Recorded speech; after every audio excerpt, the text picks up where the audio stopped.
All right, so it's time for another chess matchup between the Intellivision and the Atari. My name is Rick Reynolds. I am one of the hosts of the Intellivisionaries podcast.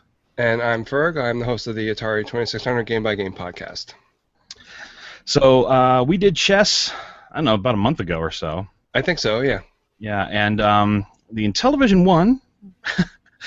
But we discovered, at least I discovered, looking back at it, that the Intellivision keeps a little counter of how much time each side has spent in thinking about its moves or in total movement. Right.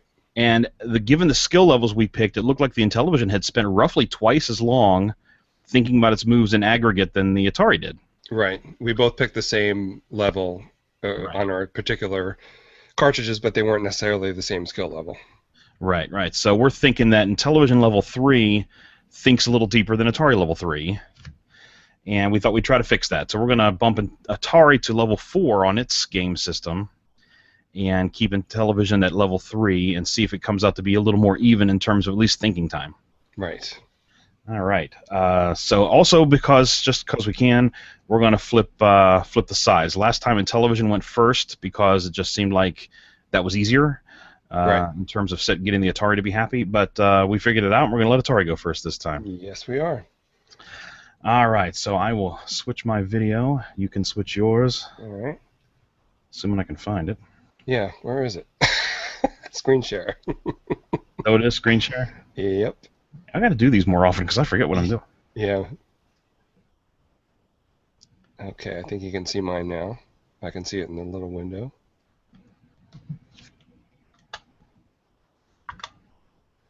Mine's black because my Intellivision went to sleep. There we go.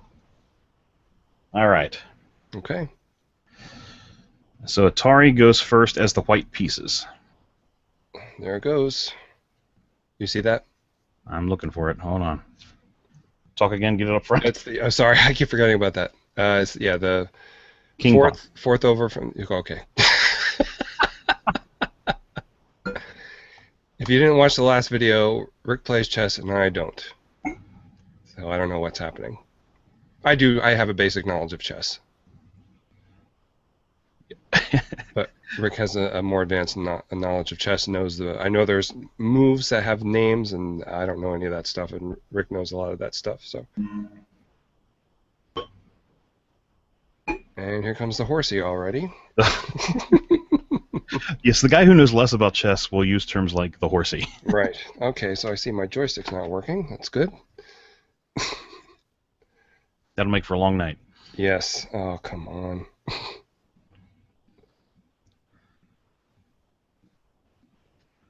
What's happening? Oh, I got the wrong button. Okay. Come on, guy. So are you able to use your joystick? What's that? Are you able to use your joystick? No, it's not working. So you're doing keys. Yep. So we mentioned this in the last video that talk about our setup a little bit. You're using an emulator because I don't have a video input on my wife's laptop. Yeah, so the machine you're using for the video Google Hangout, you don't have a way to patch a real Atari signal into that. Right. Okay, you're moving your knight. Yep. Or should I say the Atari's moving its knight? Right. We don't have to make this overly personal here. Right. I do have a video capture device, so I've hooked a hardware Intellivision up. That's very cool. I don't think I've ever had a video capture on my computer, any computer I've had, actually. This is just a standard video capture device. Oh, here we go. Queen pawn. Okay. Is it external? Yeah. Okay. I'm using a laptop here, so it just comes into the USB. Queen pawn, right? 2. All right. Here come the flashing acid trip colors there. Oh, there's a bit of gray. No, yeah, this is a. I'm using a standard video. I don't know. I say standard video like there's a bunch of them, but it's the first just general purpose video capture add-on device by Elgato is the name of the company. Oh. They do a lot of Mac products. Oh, okay. So this takes RGB video? No, that's not what I mean. Composite video. It takes, the three RCA jacks. Okay. Okay. Yellow, red, white. Okay. All right. So What's your took the pawn I'll there. take one. Okay.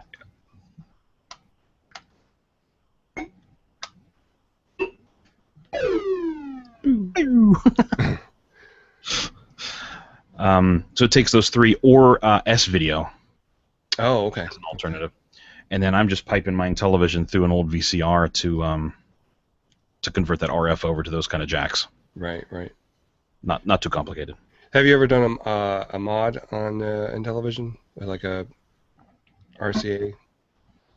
Oh, here we go. Oh. Pawn taken by the knight. All right.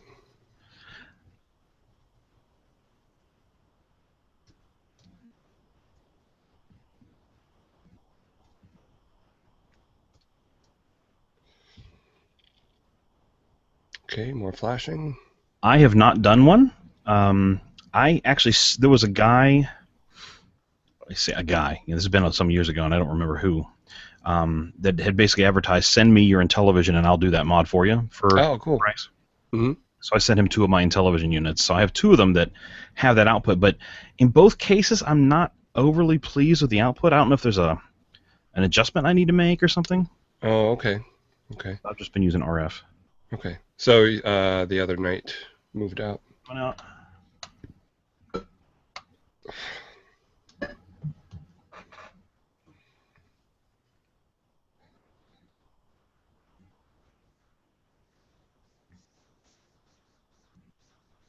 So it looks like I have the more thinking time this time, huh? So far. Yeah, Modulus, of course, the Atari thinking time is padded a little bit by my reaction and how quick I can enter it. Oh, okay. Gotcha. But yeah, I don't think I've spent over a minute doing it. All right. Guess the other knight comes out. Yep.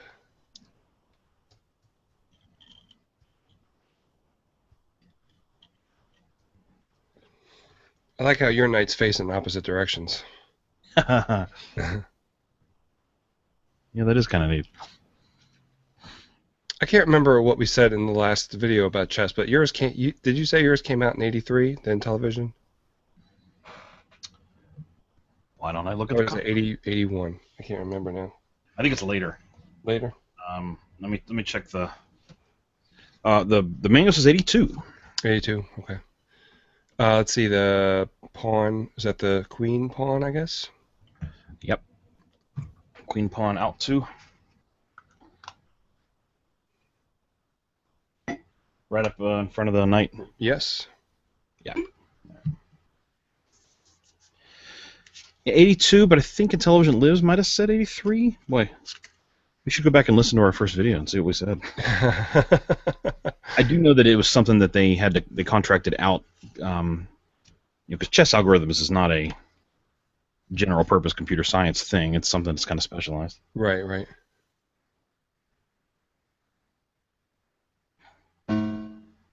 Okay. Bishop. Yeah, bishop out to the 4th rank there.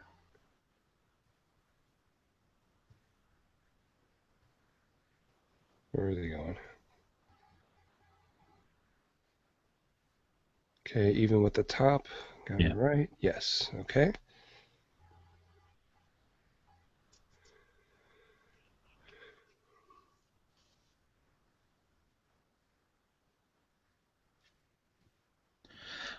So I think last time we did this, I asked you about whether you'd heard I can't remember which podcast it was, but had you heard their thing yet? And it was because they did an April Fool's thing.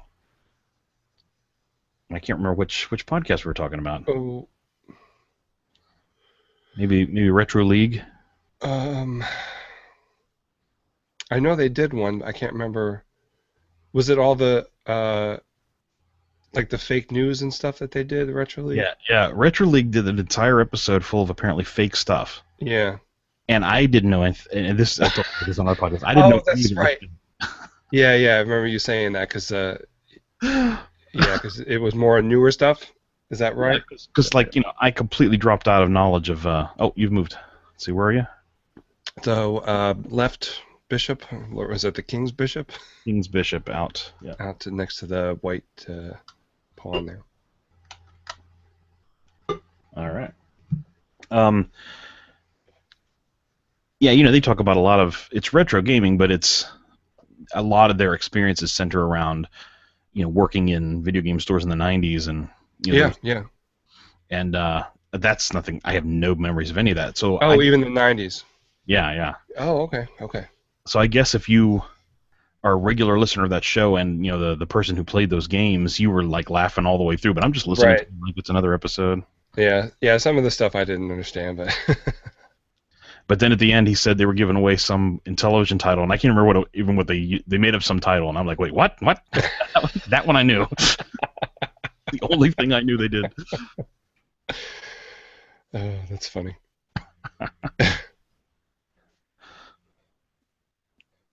So I forgot what's the game on your podcast this month, or is there multiple games? So the one that is about to be released, I think today, Yeah. is going to be Beauty and the Beast. Oh, Beauty and the Beast. Okay. Yeah, it's a great one. I don't know if I play. I think I had that game, but I don't remember if I played it or not. It's kind of like a Donkey Kong type game. Is that right? Yeah, it's a platformer that it kind of I described it as kind of a mix between Donkey Kong, Crazy Climber, and Popeye. Oh, wow. Okay. Elements That of those. sounds good. Yeah. It's a pretty fun game for sure. Is it? Yeah, I did not have the Intellivision. Well, I had it for a long time, but I didn't play it very often. I was more interested in buying sealed games for it than opening them. I remember buying Utopia at Philly Classic one year, a sealed copy of that. I think it was only like $5 or $6 too. Yeah, I don't think that one's particularly rare. Yeah. Yeah, that was one of the systems I sold because I didn't have any sentimental attachment to it. Sure, I can understand. Yeah, but now, go ahead. I'm sorry. I was just gonna say we were talking before we started recording here about how I'm kind of branching out in some other retro systems, and the one I still don't have an original of is the Atari. So. Yeah. Yeah, and listening to your podcast though makes me want to play the games. Well, cool. So now that I know that there's I guess every system probably has a what would you call it, an SD card, a flash card or something available for it. Yeah, most do. We were talking also about the Odyssey 2 multi-cart does not have an SD or flash based. Right, yeah, it's the old dip switch one. Dip switch method, yeah. Yeah. At least they put some graphics on it for you. On the sticker? Yeah. Yeah. Yeah, the sticker that's on the thing looks like definitely let you know it's an Odyssey 2 card. I mean, television's thinking here. Oh, okay, there we go. There we go.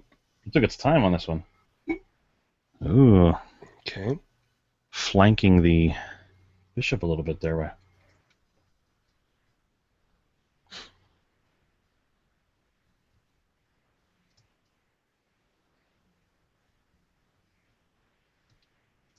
All right. And away we go. Well, seven-ish moves in, and the time thinking seems a little more even than last time. Yeah. That was a particularly long one though for Intellivision. Yeah. I didn't think it was longer than maybe some of the moves we had in the last one. It seemed like it anyway. Wonder how long this video is going to run. Yeah, the last one was almost 2 hours, wasn't it? Yeah, I don't remember. My mother actually checked it out. Oh, really? She confessed she jumped to the end to see what happened. Yeah. I suspect a lot of people did. Yes, I wonder if it's one of those videos where it gets recorded once and no one's ever seen the entirety of it after that. Right.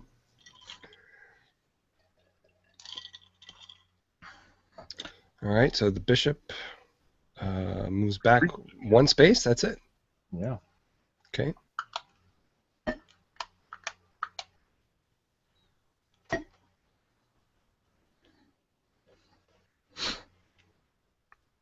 What do you got over there? Lemonade? This is a Mike Arita. Oh, okay.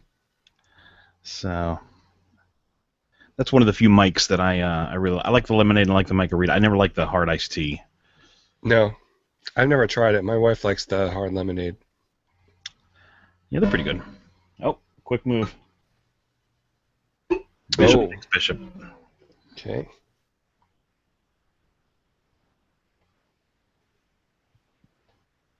Oops. This is weird playing with the keyboard now.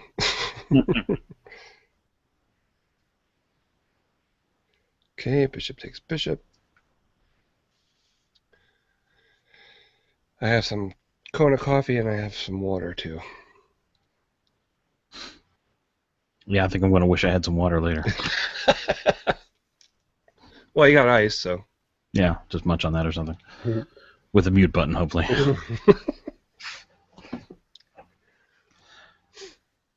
Yeah, so we, the last podcast we talked about beating the beast, and of course we've already. Oh, you're moved. Let's see. Wow, the pawn took the bishop. All right. Wow. Pawn says, "Get out of my face."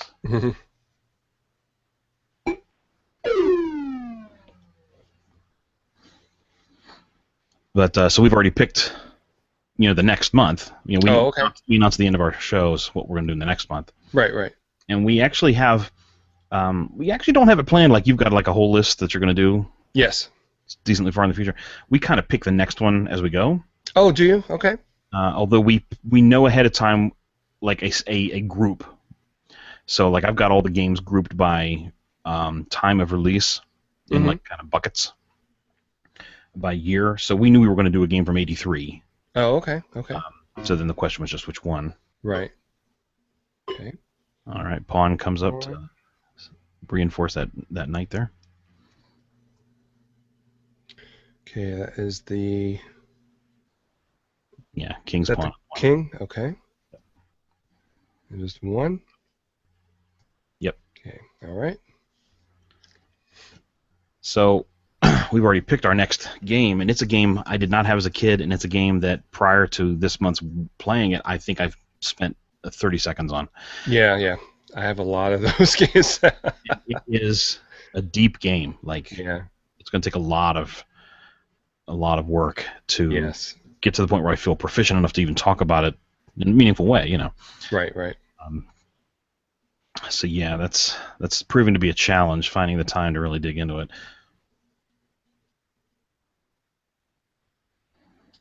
Okay, is that the... Oh, the castle. Wait a minute, what's happening here? So the king has moved. Oh, it's that move, yes. The move. Yeah. Castling. Castling, right. I'm sorry. So the thing to remember, if the Intellivision does it later, you always move the king when you make that move. Okay. On the computer, otherwise it'll think you just wanted to move the rook. Okay. So, but right now, the Intellivision hasn't really set himself up to do that move yet. He's going to have to get that bishop out of the way, or the queen. He could do queenside castling too if he wanted. Okay.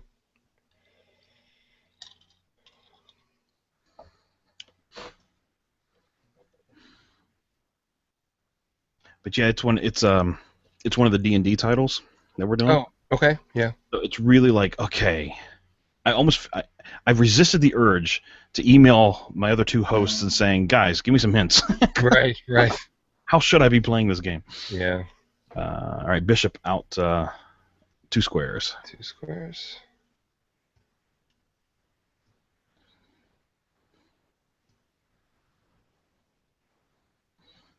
I predict the Intellivision will castle soon.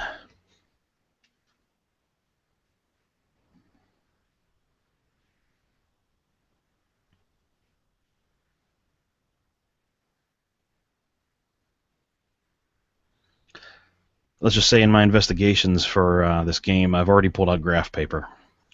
Oh my gosh. That's how you know you're dealing with. Oh man. Yeah, when it's a lot easier when you're a kid and you don't have anything else to do, Right. and you don't mind grinding, and Right. Right. but now it's just like, ugh. So I keep starting. I love the Zelda games, and there's so many I haven't played, and I've only actually beaten out of all the Zelda games, and I love them so much, but I just can't. I just once it starts getting complicated, where I have to actually write stuff down, I can't do it. All right, he's moving. That's it. Just move one over. Yeah, moving the rook over. I think reinforcing my idea that the Intellivision's about to castle here, I think. Yeah.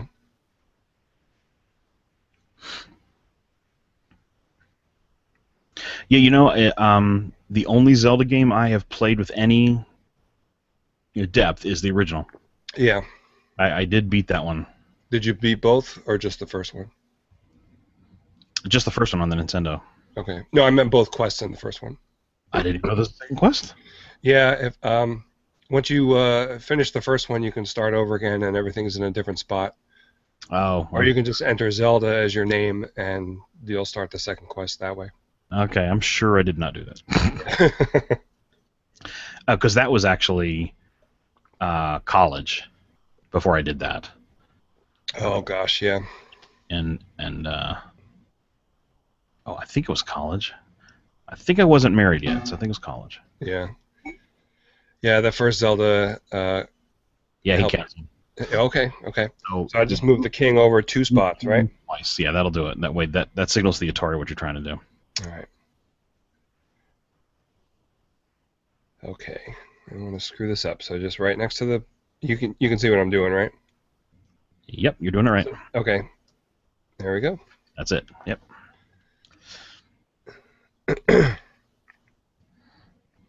Yeah, I think what derailed me on the Zelda was I started on the second one, and man, that's a hard one. It's hard and it's totally different. Yeah. Yeah, I've given many thoughts to just skipping that and going to the third one, which I think went back to that top-down view again. Yes, and the third one is it's awesome. I just haven't tried it yet. I highly recommend it.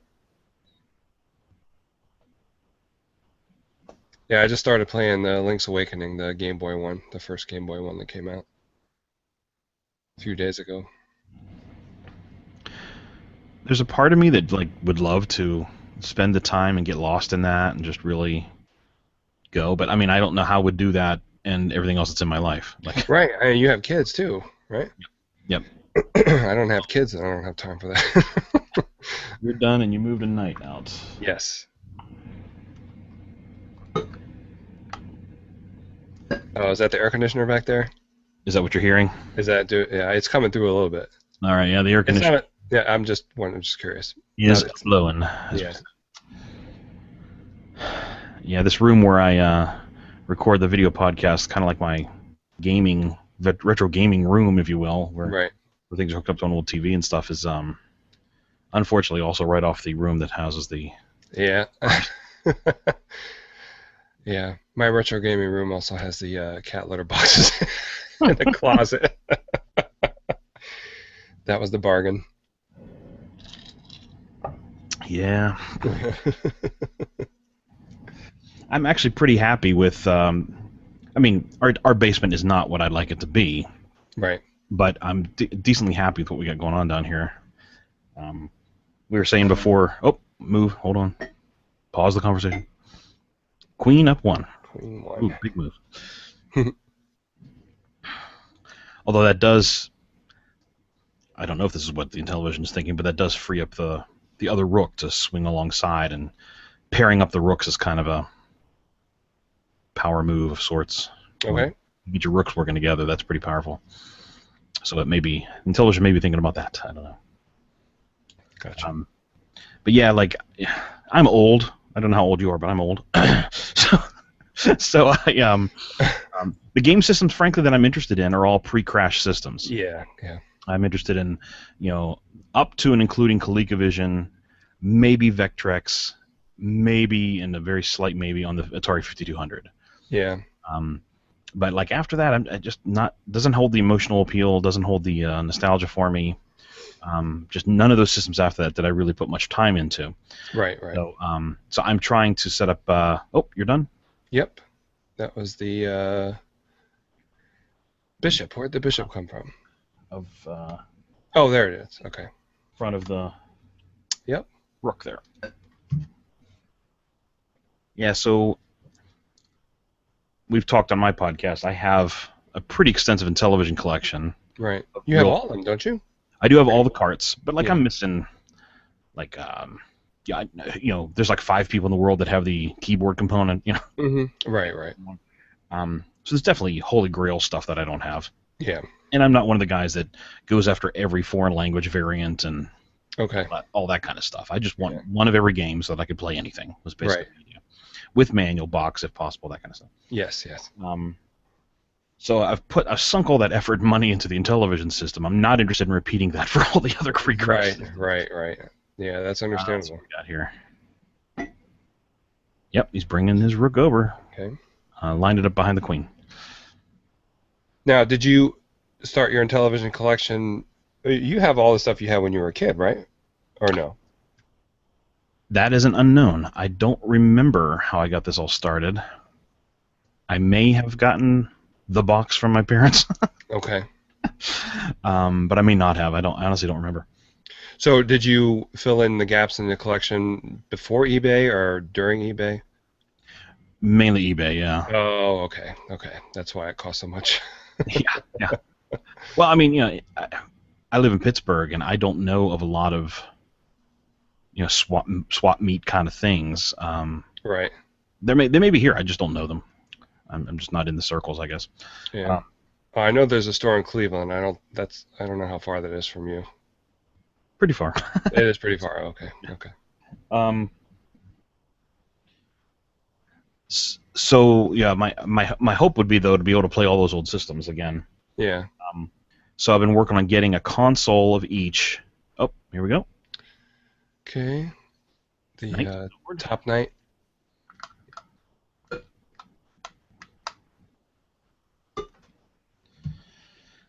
We're working on getting an original console and a multi-cart for each of these older systems that I care about. Yeah. And for me right now, I'm considering what I call the big four, which would be Intellivision, Atari VCS, Odyssey 2, and ColecoVision. Right. I think I would love to have a Vectrex, but there is a really great Vectrex emulator on the iPad. Really? Yeah, and it is iCade compatible. Oh, okay. Okay. Here we go. Bishop. Took the knight with the bishop. Yeah.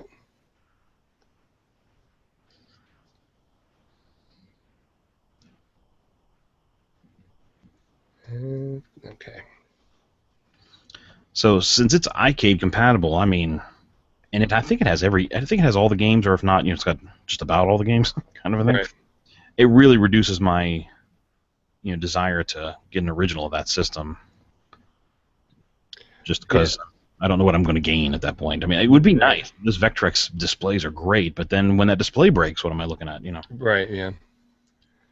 Yeah. I love vector games and arcade games. I just never could get into the Vectrex for some reason. Yeah. I don't know why.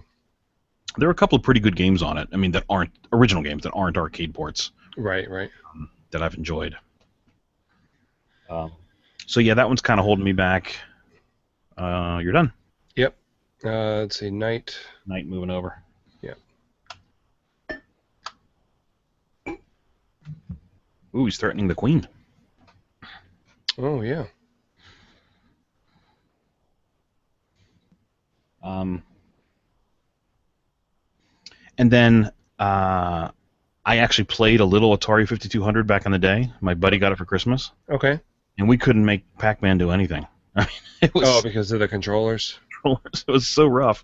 Now, did they come out with aftermarket controllers that were better for that system eventually? Yeah. Wicco put out some controllers, and there was another. I think it was Electric Concepts that put out a like a Y cable thing that you could hook up your regular 2600 joystick to it and play with that. with the original Atari, the 5200 in line as well. Yes. You need the keypad for some games, I think. And, Yes. And Wicco had their own keypad that they put out. Okay. Yeah. When I looked at it, in later years, and again saw that it seemed like Atari was still playing the let's put out as many arcade ports as we can. Right. I'm like, well, I have a main cab. I already have all those arcade games. Right. Yeah. So yeah. Sorry. When I was testing all my games, and I sold my 5200 stupidly a couple of years ago, and I put in Defender, and it just looked so beautiful. I was like, what am I doing? Why am I getting rid of this? And I was like, oh, it's all right. And now I wish I hadn't. That's the only one I regret getting rid of, the 5200. All right. Knight takes, what's it taking? The bishop? Or knight? Or is it a bishop back there? It's the bishop. Oh, wait. Yeah, it must be the bishop. Yeah. I was looking at the pieces on the left. Oh, I see. It shows you, and I was wondering if that top one was the one, but no. Okay. But yeah, just the controllers on that, and the fact that so many of them are arcade ports, kind of keeps me from really putting a lot of effort into the 5200. Really? Yeah. But of course, here I am, the Intellivision guy, talking about bad controllers. I mean, that's like. Yeah. Well, I think the 5200 has a lock on the back controller. That is my opinion. Yeah. Although when I did first get it, I didn't have any problems with any of the controllers I got with the systems that I got. So it was just after using them, I guess. I guess they hadn't been used in a long time, and they were fine, but after a while, they just didn't work at all. Oh man, take the queen. Uh-oh. Wow. It's getting ugly. Yeah. I wasn't expecting that. I think Intellivision didn't do anything about it. Yeah, that was kind of weird. You know what? I'm not analyzing the board at all. Yeah. Got a color commentary here. Yeah, I don't know if Intellivision was in a lose-lose and decided to take a piece just to come out of it with something, or yeah. It obviously had to know that it was under threat. I mean, it's level 3. It's not making idiot moves. Right. Yeah, I totally forgot about it too, actually. We started talking.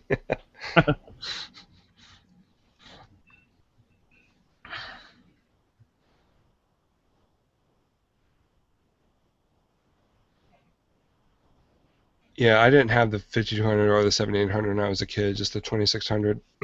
I have more of a sentimental feeling for actually collecting those than playing them. I don't know if that makes any sense, but you want to get those other two? I have a full 7800 collection. You do? I did have a full 5200 collection too, but I sold. And oh gosh, I can't remember. One of my very, very nice listeners, I can't remember who it was now, sent me 2 5200 consoles. Wow. So I know I'm not going to get the whole set again, because some of those games are just ridiculous. So. Yeah, the Intellivision has a couple of ridiculous ones for sure. That I'm glad I collected them 10+ years ago rather than now. Yeah, I remember when I first started going to collector meetings in the mid '90s. I remember hearing about Super Cobra and Stadium Mud Buggies. Yeah. And how they were like $100 even back then. Wow. Yeah. I don't remember how I got my copies, like if I paid really high prices for them or not. I don't remember paying over $100 for many of them. Yeah. Yeah. Like Spiker Volleyball is kind of one of the ones you always hear about. I paid $300 for 2 of them. Oh, okay. Some guy put up a lot of 2 of them. Really? For $300, buy it now. Wow. And I just punched it. Yeah. and I turned around and resold one of them back for $300. So well, there you go. And then you had more in the lot. Was there more in the lot too, or is just those 2 games? Just those 2. Oh my gosh. Well, then you got a free Spiker. Yeah, pretty much. Yeah. Maybe like $4 for shipping. Right.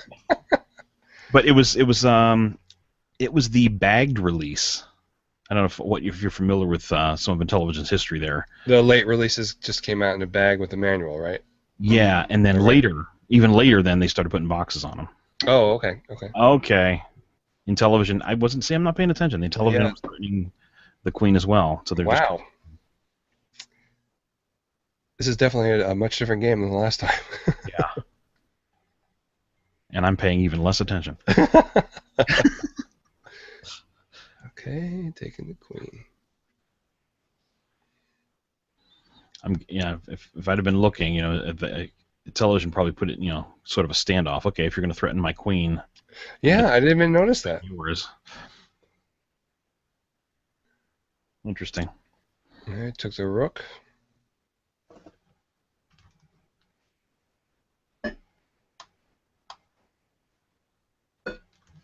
Yeah, the rook's a more. I mean, he's obviously got the knight back there in the last file anytime he wants it with his rook, but taking the rook is a more valuable piece. Yeah.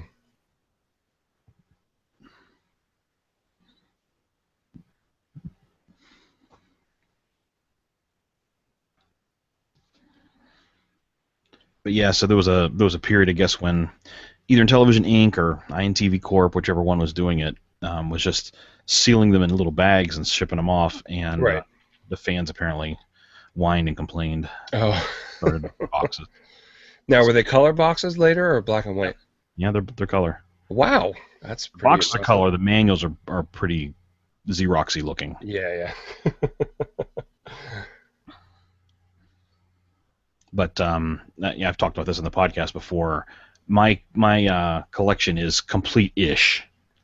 Very very close to complete. I have 3 of the games I settled for reproduction boxes because I just decided I didn't want to spend the money anymore. Oh, so you don't consider just having all the cards complete?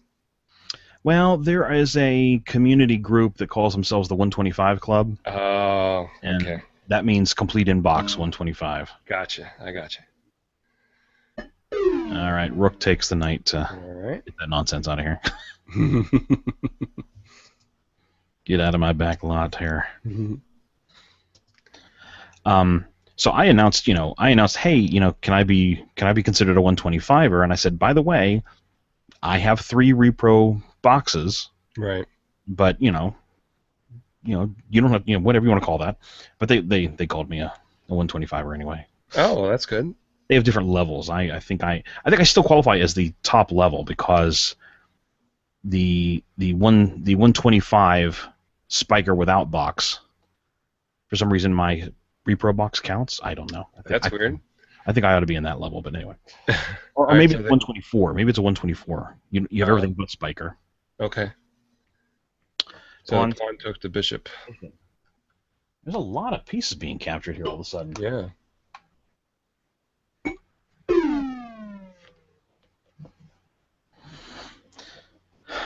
Yeah, I'm missing 1 box of manual for my 7800 collection. Wow. How many games for that? 56, I think. 58. Somewhere in the 50s, I believe. Knight comes out to take the pawn. Yep. Okay. And get himself out of harm's way back there.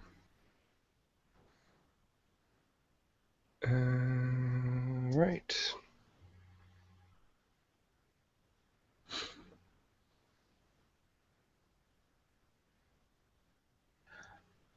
Are any of the 5200 games, like a white whale, spend hundreds on?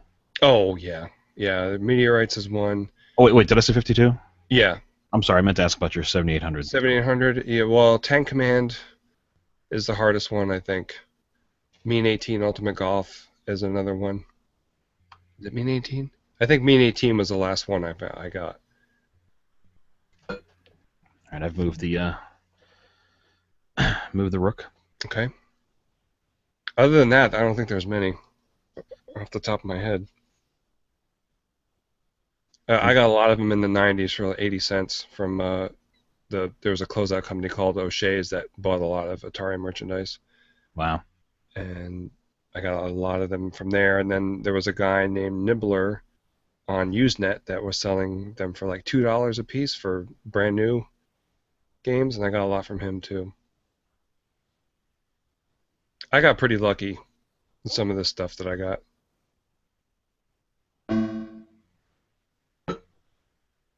There were plenty of garage sales and flea markets where I lived in New Jersey at that time. and the stuff was just everywhere. Yeah, I think Atari had more of an advantage in that regard. Yes. I don't think I've ever been at. Of course, I can't claim to be a garage sale guy. I don't. I'm not one of these.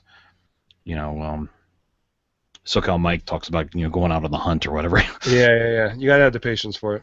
I'm not one of those guys that's always Right. scouting and looking, but Yeah. I've never seen Intellivision stuff, at an estate sale or a garage. Really?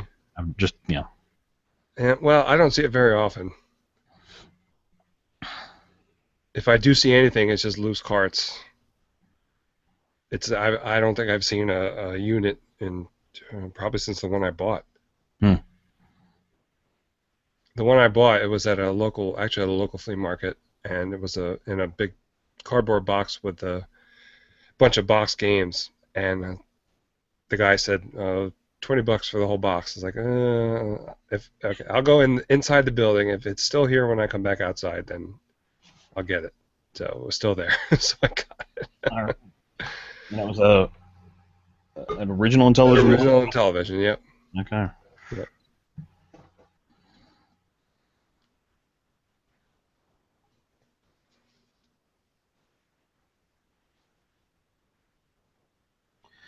Well, so far in the match here, it kind of looks like Intellivision's got the edge. Yeah. Even though the Atari, I think, has thought maybe a little longer. Not a lot longer, though. I think they're a little more even in terms of time. Yeah. All right, Intellivision. Knight comes down. Take the pawn.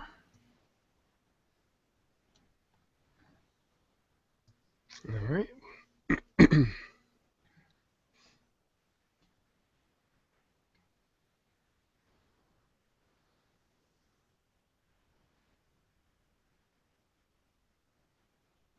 Oh, I know what I wanted to ask you about. You mentioned in the first video we did, I think, was you talking about temporary secretary. Yeah. Yeah. Are you a Beatles fan or just a McCartney fan, or that's kind of an obscure reference? And you got it. I was surprised. Yeah. I don't know that.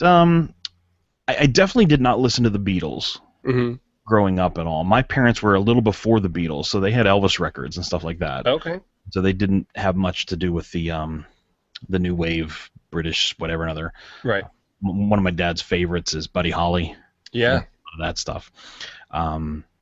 And that was the kind of records that they had to play. And then, of course, by the time I got into music, it was the 1980s. Yeah.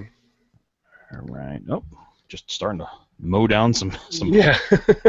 Just take them all down the line.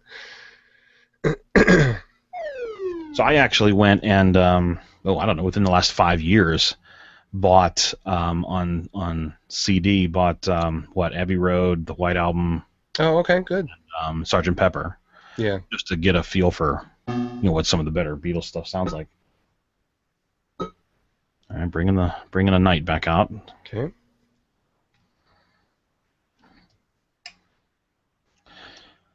But the reason I knew temporary secretary was I had a friend two doors up when we were kind of in middle school, and he had an older brother that was just seriously into a record collection. Yeah. And he had that, what is it, McCartney, was that called Two? Yeah. Mm-hmm. And he played that song because he thought it was funny, and he thought we being younger kids would find that funny. Yeah. He played it a lot. Yeah. So we used to sing that and goof around with it, and that just in my head. I love that record. I went back and bought that track. I don't have the record. Oh, okay. Of McCartney 2, of course. Right. And over one more, just way yeah. down the ponds.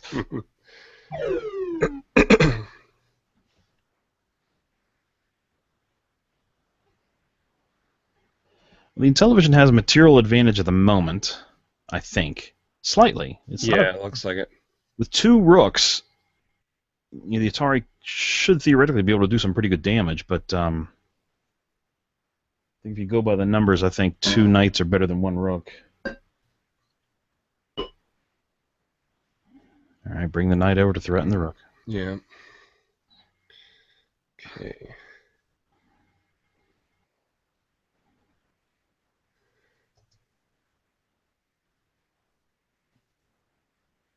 I think in terms of the sprites on the Atari, I really want that rook to cinch in rather than go straight down. It looks like a crown. Let me look at it again when it comes When it back. comes back up. Like if you look at the Intellivision graphic, it's got the castle parapet Yeah, part, it looks like and the then it's castles. skinnier down below that, Yep. and then it widens out to a base. Yeah. The Atari is straight the whole way down, and I keep looking at it thinking, is that one of the kings or queens? Oh, I see what you're saying. Yeah. And Just moved it move over one. one.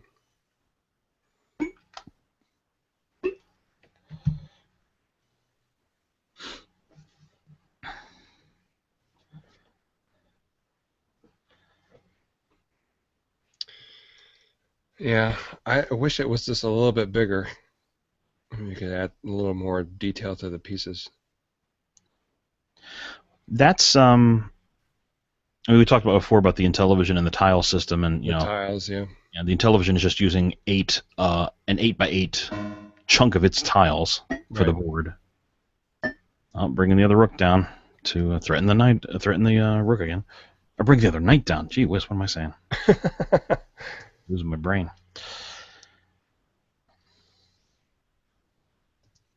All right.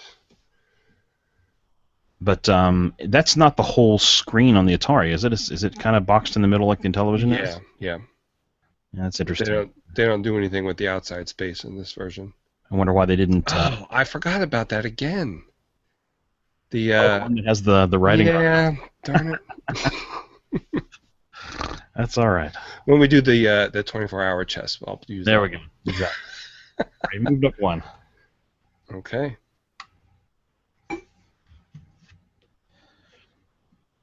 I can't remember. I had something I was going to tell you.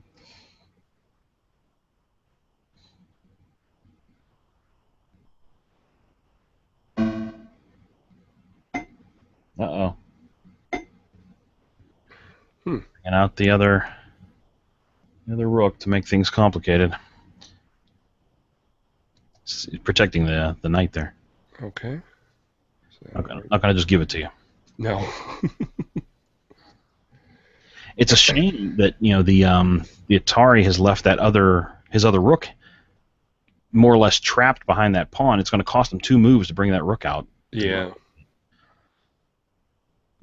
I guess he could move the rook over and threaten the other knight right now without too much trouble. That's true. Yeah. But with it behind a pawn like that, it can't like jump down and be part of the fray. Right. It's going to move laterally first.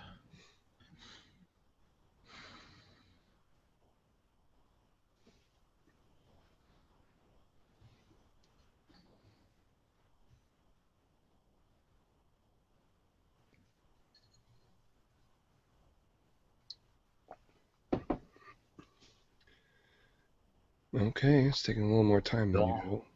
Still thinking. Yeah. It's all right. Make it a good one. Yeah.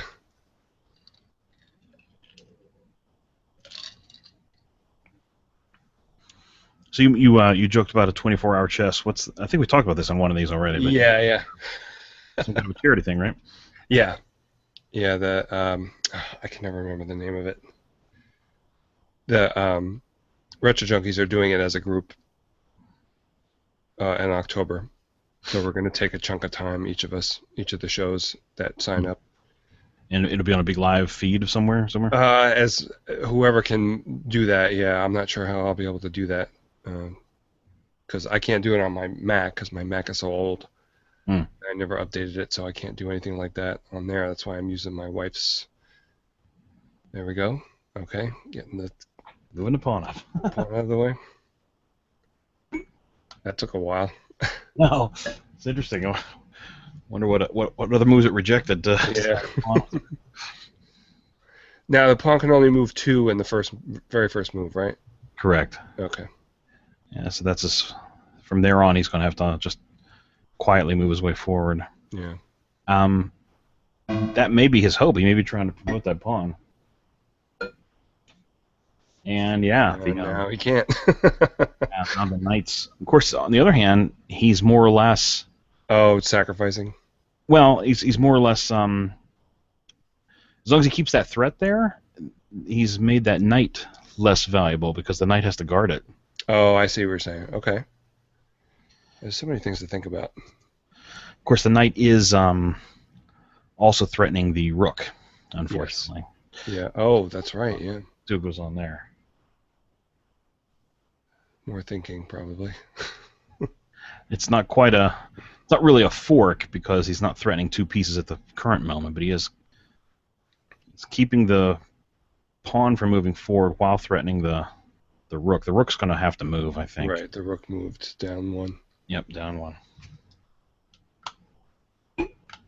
Didn't have to think very long on that one. No. Leave the rook. Oh, I just noticed that both sides have their king guarded in the same way. It looks like. Yeah, that's kind of you'll see that a lot. Okay. Kingside castling ends up looking that way usually. Oh, I got you. Okay. If you don't move any of those three pawns in front. Right. This is not too uncommon.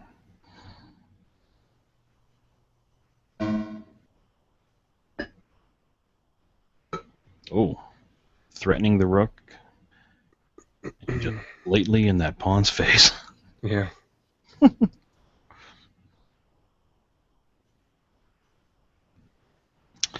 Bet the Atari's wishing he had that other rook down here. Yeah.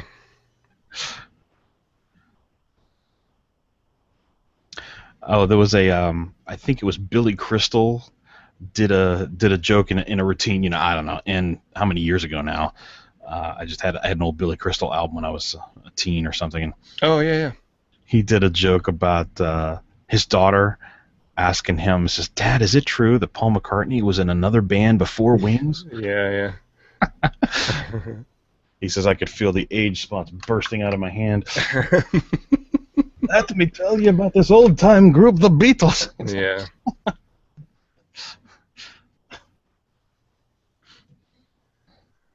I just heard somebody on a podcast mention that they found out that Paul McCartney was in a band before Wings. That's just weird to think about it that way. Yeah. Some little band. Yeah.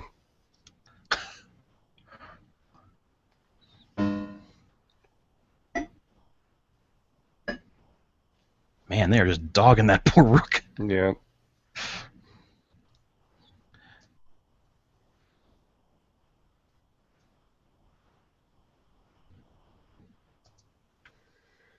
All right. See what happens now. It's one of those things where it's like, I wonder if these computers are going to ever come to the conclusion that maybe this line of movement is not going anywhere. Yeah. I'm just going to keep moving this rook around. I'm just going to keep using that rook.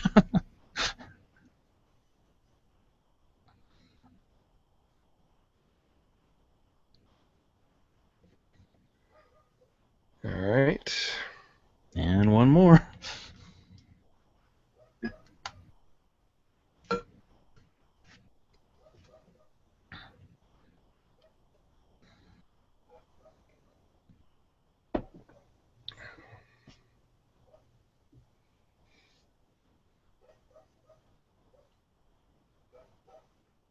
I guess he can't take he could take that pawn up above, but he couldn't take the one to the left without sacrificing himself. If he takes the one above, he'll sacrifice himself too. The pawn will take him. Oh, that's right. I forgot about that. Yep. I always forget about the diagonal thing. And more pressure. Yep.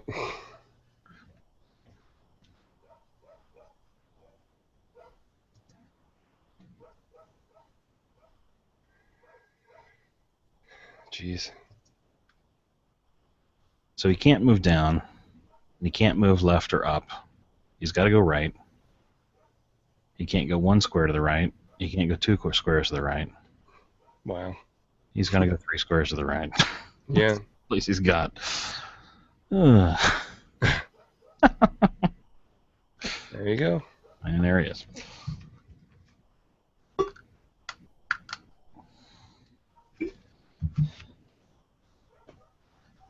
We'll be looking back on this video later. Hey, you remember that hour where they played Chase the Rook around?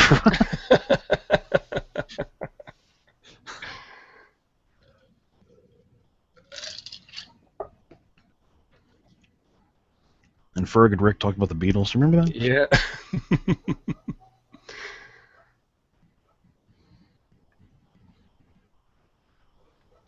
But that music doesn't have any real emotional attachment for me because my parents didn't listen to it and Right. late, and I could appreciate the merit of it. Mm-hmm. All right. All right, move into the corner. Oh.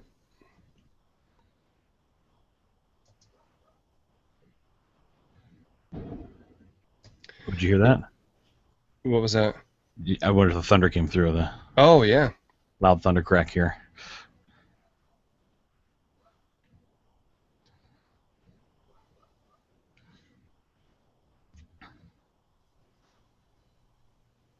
Yeah, my dad had, once I got to look in the record stack in the old Magnavox console stereo, Mm-hmm. he had a bunch of Elvis records in there, and there was a Buddy Holly one. Mm-hmm. Yeah. Yeah. Bill Cosby, too. Yeah, I think. See, my parents didn't have a lot of comedy records. No. I don't remember listening to a bunch of that.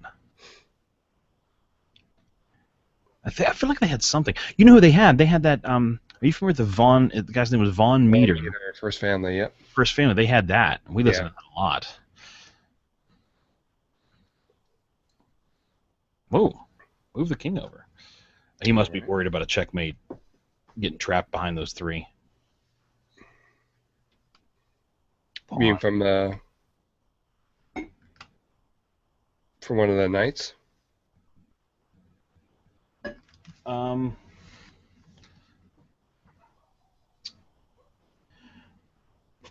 I'm not sure. I mean, with the other rook there, I guess it's not as big a risk. One of the problems you can have when your king is hiding behind your three pawns there is he has no place to flee to if he has to. So if you throw a rook to the back flank, you can checkmate him. Unless he gets to that corner where the Atari moved, where he can get out diagonally. All right. Maybe Intellivision decided enough is enough. We're going to go after the king.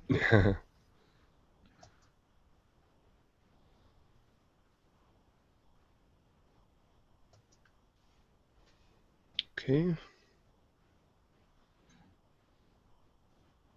The other thing about the Beatles, though, is that they're so iconic that their music has been incorporated into so many things. Like you if you've never heard it and then you listen to it for the first time, you're like, oh, that's the right origin of that reference, Yeah. Yep. So that was certainly neat to. Yeah. That's actually how I got into them. Was they did Yellow Submarine on Sesame Street in the early '70s, and I remember seeing it, and I loved that song. And my dad explained to me that it was a Beatles song. I was like, "What's that? What's the Beatles?" Yeah, I'm pretty sure that I heard Yellow Submarine as a kid. Yeah. Probably the same kind of thing. It's a sing along. And I know that Sesame Street did a version of Let It Be called Letter Be. Letter B, yeah. They've been. I mean, my kids have just gotten out of Sesame Street level recently. Okay. And Sesame Street's been decently inventive. Really? Stuff, even going forward. Are you familiar with a show called?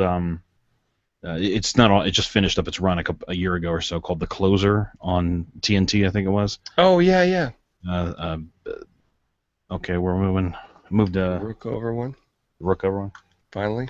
Finally get the rook into play here. Yeah. Kara Sedgwick, I guess is the actress's name. Yes. Yep. But they did a thing. They did a sketch that I found where they had a female Muppet with longer hair talking. Oh, really? Walking through a police thing. She was the closer. Walked around. She asked if everything had been closed, and you touch it, and so there's a briefcase. You see this briefcase? Is it closed? No, it is open, and she would close it. What is this pencil case doing open when it should be closed? And she used the names from the show, Lieutenant Preventer. Oh, that's hilarious. It was pretty good. I like when they do the song parodies with the actual artist. Yeah. Like the Elvis Costello and Elmo did Monster Went and Ate My Red 2 or something like that. And okay.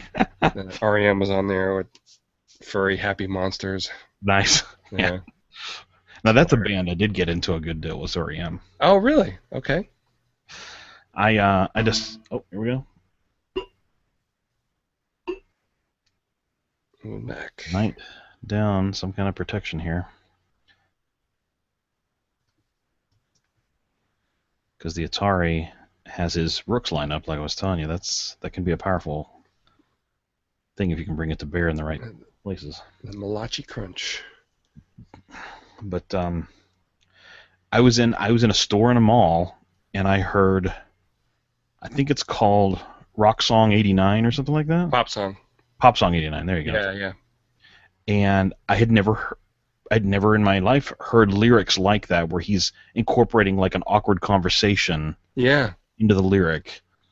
How are you? I thought I knew you. Whoops, I guess I don't really know you. And he moves, kind of. And I thought, I got to check out this band. That's bizarre. And oh my. Yeah, moved back. Okay. Come on, Atari. Come on, Atari. We're more out of you. It's level 4, darn it. So I grabbed. I think at the time I heard that, the newest album they had out was Out of Time. And okay. And I hadn't even heard Losing My Religion at that point. Oh, really? It was their big song off of that album. But yeah, I grabbed that, and then I started grabbing everything they made, and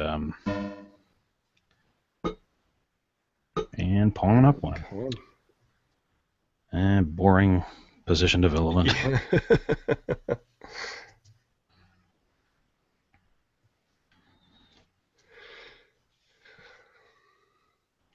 But so all through the mid to late 90s, I'm working as a software programmer, kind of a utility programmer, just working on projects that serve the larger group but aren't really features per se. And this is back when every new PC came with a CD-ROM case. Oh, yeah. Out kind of thing. And the joke was that they had cup holders, Right. So, I mean, I just had a stack of REM CDs. I mean, at that point, probably 8 or 9. Yeah. And I just went through them, just rotated them, every song, every day. Yeah, over one to the left. Moved over. Rook dance here.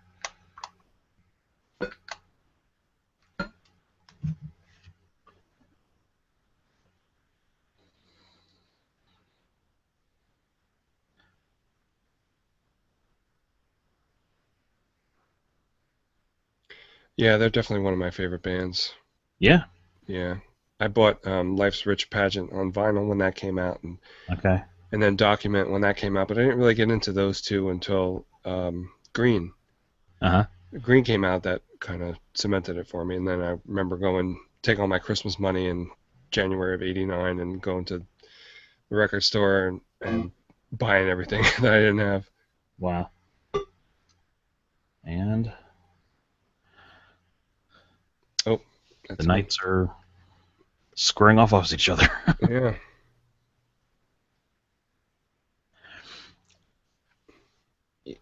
I remember really enjoying Fables of the Reconstruction, or Reconstruction of Fables, depending on. Right.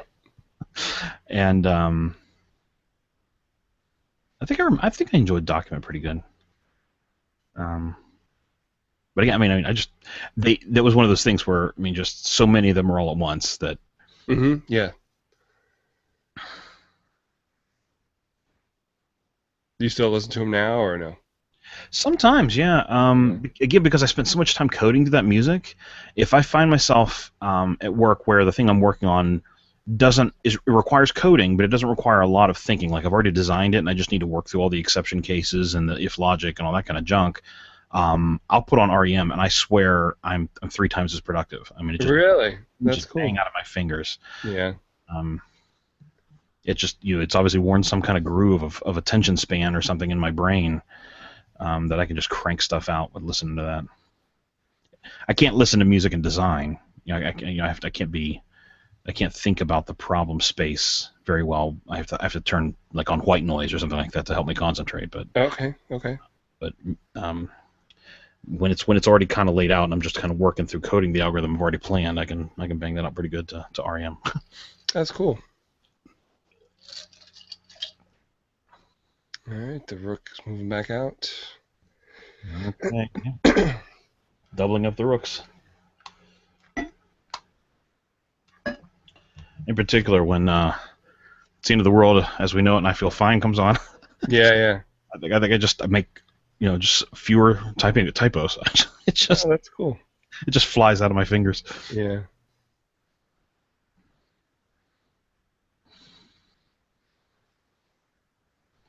Did you ever see them in concert?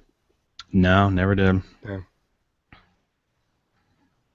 And I'm certainly at the age now where concerts aren't even remotely appealing to me. Right. Yeah. I hear it. Unfortunately, yeah. I read online though that like a lot of that back catalog material, even Stipe doesn't remember the words to anymore. That like he would sing like more or less sound alike lyrics. Oh, really? Because like some of them, it's hard to even understand what he's saying. Yeah. So he would just kind of work his way through it so that it sounded Right. something like the record. Yeah. It's a lot of material. It is. Yeah, it's 30 years. 30 years worth. Stuff. I saw they just came out with they just released a live something or other from 2 concerts. Yes, they were on Unplugged on MTV twice, and they released both of those. All right. I'm hesitant to pick that one up because I'm not typically a live fan. Oh, yeah, that was my next question because they have a ton of. Oh, we kind of talked about that on the. Yeah. Yeah, collecting all those REM shows on Napster. On Napster, yeah. Yeah. Yeah, I almost asked you to send me a couple if you didn't mind. Oh, I could do that. But I'm not like I say, I'm not a big live fan. I wonder if I would listen to them once and then think, okay, that was that. Yeah. They're one of the few bands I like live. Well, maybe that would change for me. I don't know. The few live albums I've bought in the past of bands I liked, it was just kind of like, oh, okay, I think I'd rather hear the studio recording of that. Yeah, a lot of the stuff, if they release a live album, then they're kind of sweetening it up. So with the bootleg ones, you get the actual show how it was heard. Yeah, sure.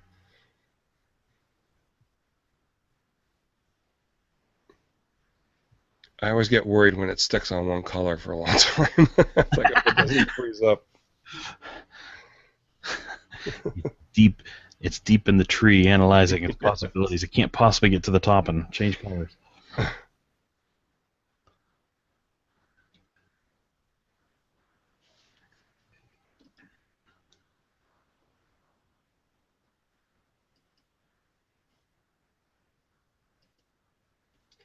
Well, so far, your new show is not out yet. Yeah, he had just mentioned on Facebook it was looking like a Tuesday release, so maybe it'll be overnight and it'll be there tomorrow morning, Yeah. or maybe aren't going the way he expected. I don't know. Technically still Tuesday. Yep. And of course, his Tuesday's 3 hours longer. That's true. I forgot about that. That's right.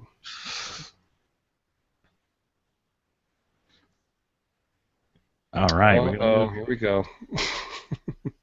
Bring the rook forward.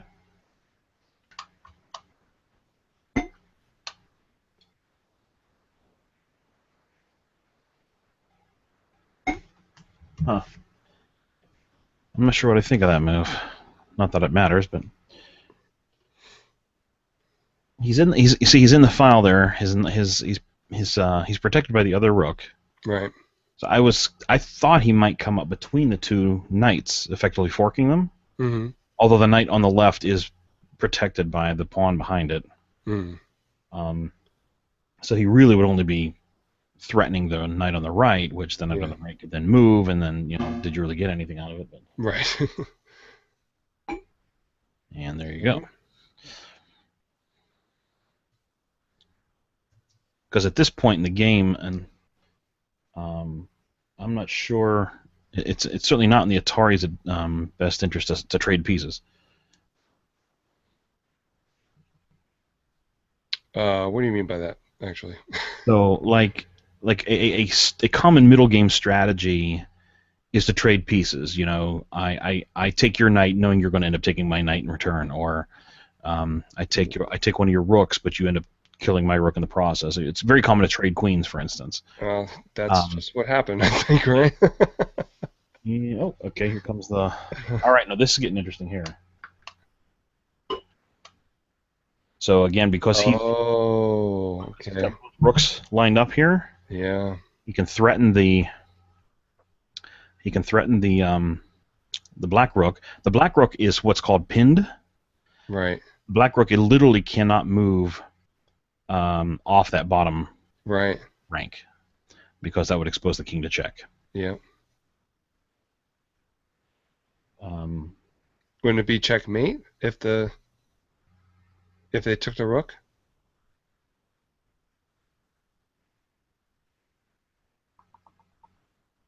you might get him here. Let me think here. Yeah, I think this might be the end game here because his knights are too far away. All right, he's going to try. Okay, he protected the rook by putting the knight down. Right, right. Oh, that's Okay, me. that was good. Sorry. That was a good move. I was thinking the knights were too far away to interpose between to block the check.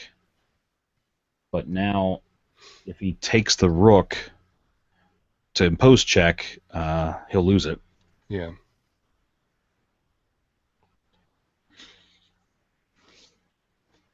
Interesting. This looks like it'd be in one of those chess puzzle books. All right, what do you do? He took the rook? I took the rook, yep. Okay. And we're in check. Silence. Yeah. The Did the king flip over and stuff when he said? Yeah, and it's making the busy signal noise. Oh, okay. That doesn't come through the YouTube. I wonder why it doesn't. That's weird. And recapture. Okay, taking it. So there's a case where he traded pieces. Yeah. And my conjecture was that that's not in Atari's best interest because he's down pieces right now. Right, right. I And see it what just you're makes saying. his lower caliber, lower number of pieces more exaggerated. But now, of course, black has no rooks. Right. So that's kind of an interesting effect as well. And it's a lot harder to Yeah. corral the king with just knights. Right. Yeah, I figured that was going to happen. Down.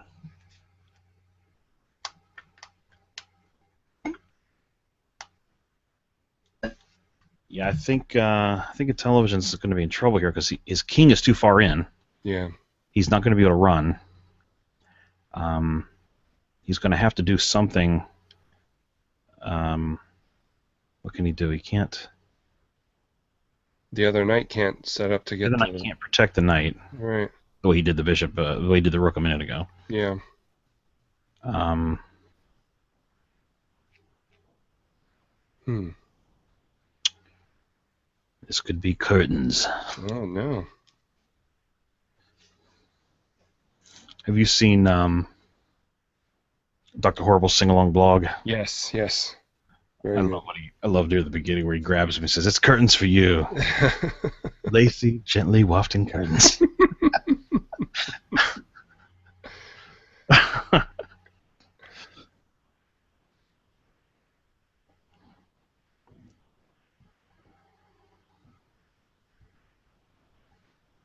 Did you hear any of that rumbling there? No, no. That was making it across the mic. It's giving a good thunder out there again. It's I maybe haven't, I I, haven't seen any I lightning personally here. don't see. Well, you know what he's going to have to do. Now that dummy me, he's going to have to move that pawn up. He's going to lose the knight, but at least he'll give his. He's going to have to move a pawn up. He's going to have to give his king an escape hatch. Right, right. That's all he's got left. He's going to lose the knight though. That's interesting. At which points the Atari will have an advantage in material. At least that's what I think is about to happen. Of course, if something else happens here in a minute, I'll look like an idiot. But there you go.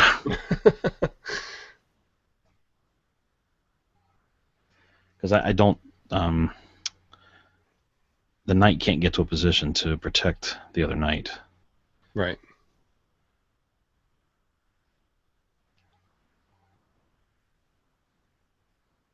Television's thinking hard about it. It doesn't want to do Yeah. this. It doesn't want to have flee as its only tactic.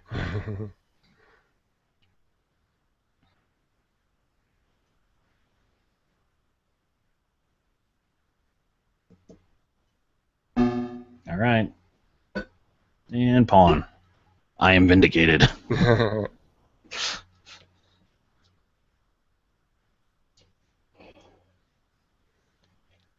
This game is about to change. The Intellivision has had the upper hand for a while. At least material-wise. Yeah. I dare say the Atari might not think too long. No. Okay.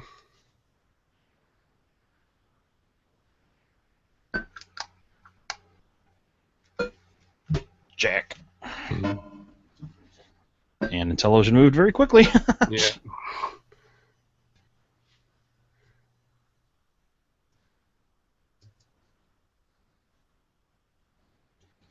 Okay. So I think we're definitely in what would be considered the end game Yeah. in terms of chess theory here. Oh. Take the other knight. Yeah. Sara Nora, as a friend of mine used to say. He said his wife would never pronounce sayonara correctly. Oh. He'd always say sayonara. And so of course we'd be playing cards at lunch or something, and he'd say sayonara.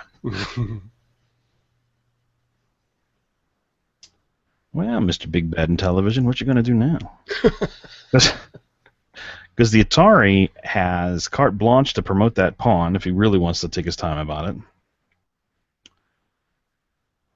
And then he'll be chasing that king down with a queen and a rook. Yeah. He might be able to.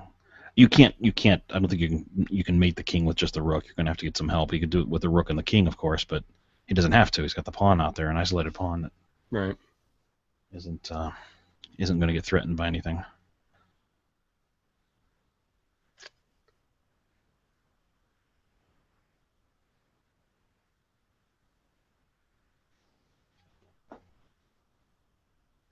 I don't think the chess programs of this era had a "I give up" clause in there. Do they have those now? I don't. I would think they would. Yeah. When they realize that there's no real. Because I know you can give up to the computer easily enough. Right. All right, he's charging. Oops.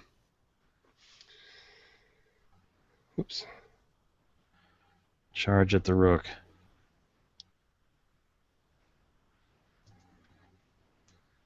Okay.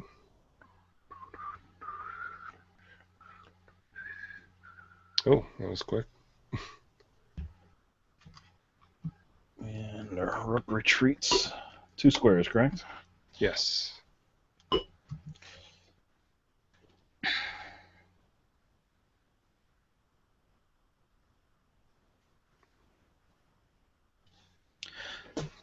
So, again, I don't know what the Atari's actually going to do, but he can effectively just park that rook there. Mm-hmm. King can't come to the right. He can't go past that file. Right. Can't enter that file ever, so he's trapped on the left half of the board, and then he can just leisurely waltz that pawn up to get promoted. Mm. I don't know if that's what it's actually going to do, but I mean, he can advance that pawn to threaten the rook. The Intellivision can, which he does. So. Right.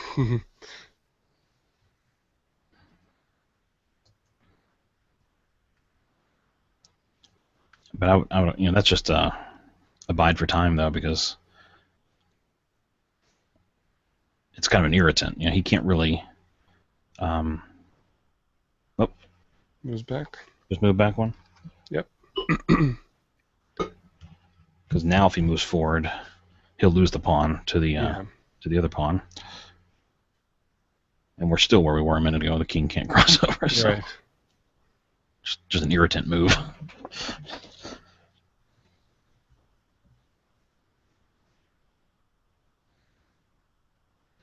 Oh, so the REM got me to buy a B-52s album Oh, really?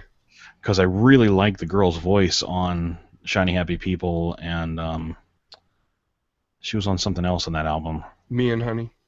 Yeah, yeah. Yeah. I just really like the almost siren-esque kind of sound Yeah. she could sing, and I thought I got to hear more of that. All right, black pawn.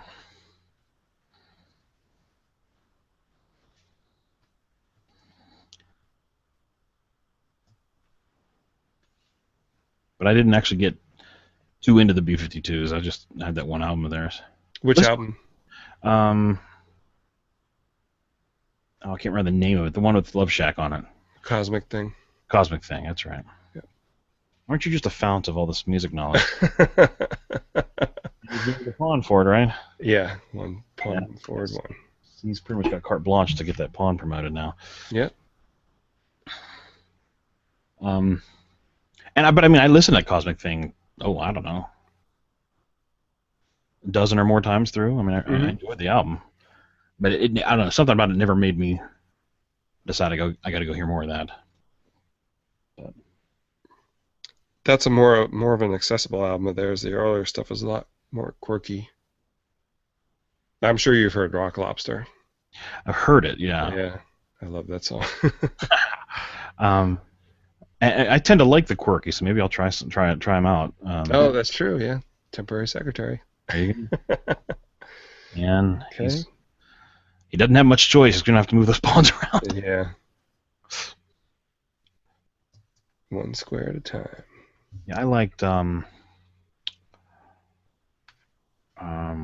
really got into Presidents of the United States of America Yeah. when they got real popular with, what was it? Was Peaches real popular for them? Peaches and Lump. Yeah. Lump, yeah. Another pawn move here. Yeah. One pawn down one. Don't have to think long on these. No. But like I enjoyed, they just sang about nonsense. I enjoyed that a good bit. But I also like music that it's weird. I like kind of the trivial, like you're saying, but also like the deeper stuff, like in terms of almost philosophical tones. I really enjoyed a lot of the early Crash Test Dummies. Really? Yeah, like they had that one hit that everybody knows him for, the song. But a lot of their stuff, he's singing about what is the nature of the soul, what is the how do I know what's right and wrong, and I mean just really philosophical stuff. I mean he sings about philosophers in a lot of the stuff. I just found it all very interesting. Now their later stuff got away from that a little bit. Yeah. They did one that was trying to be real poppy, and I was like, guys, this is not your strength. You should go back to the philosopher stuff. And then they did an album, like one of their last albums was like they did it in this like big church. So this got kind of this weird kind of sound, like not quite echoey. I don't want to say it's that, but it's got a kind of a different type of sound. Right. It's a lot of organ music because they use the organ from the church, and it's the most depressing music of Michael. And I have a lot of what my wife calls depression music. Oh, really? This is dark stuff. Yeah. It's about death and what happens when you die and how do you know, and oh my gosh, it's all right. He's pushing that pawn up. It's do or die up there. Yeah. Probably gonna be die, but right.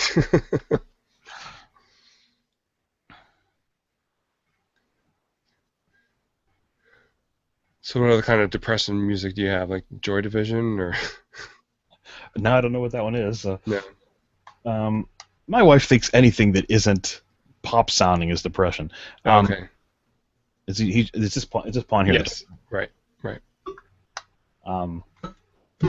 So like I like to listen to what would be her classic depression era stuff that she calls depression music.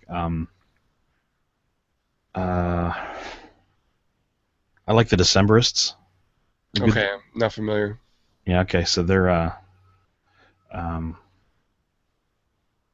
what do I put on the sheet? Oh, the Weepies. Oh, okay. Heard of them? Yeah. and it doesn't it's when a band doesn't camp in all major keys and happy sounds.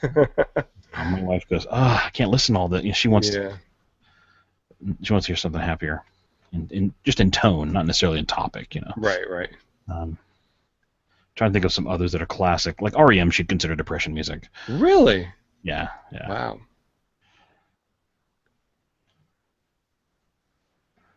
Um, I'm also. This is not even related, but I have everything Weird Al Yankovic's ever released. Oh, yes. Yes. Great. His best stuff is the non parodies. Yeah, the style parodies, like I think Dare to Be Stupid is my favorite one. Oh yeah, yeah, And Dog Eat Dog is a close second, I think, for me. yeah. And what's that a style parody of? 'Cause I just never Talking Heads. Talking Heads. Okay. Yeah.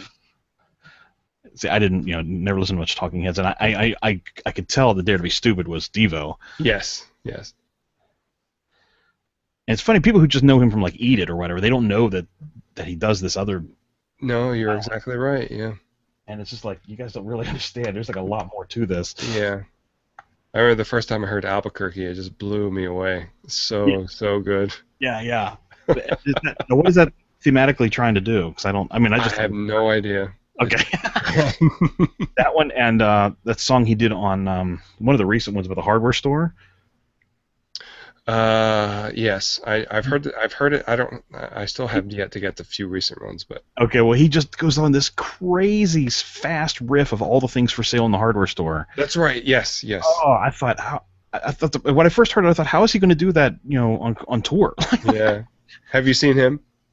No. Oh, That's one I might actually go to. yes, yes. It's definitely worthwhile. Have you seen the internet petitions to get him to be the Super Bowl halftime show? I've heard about that. Yeah, that would be awesome.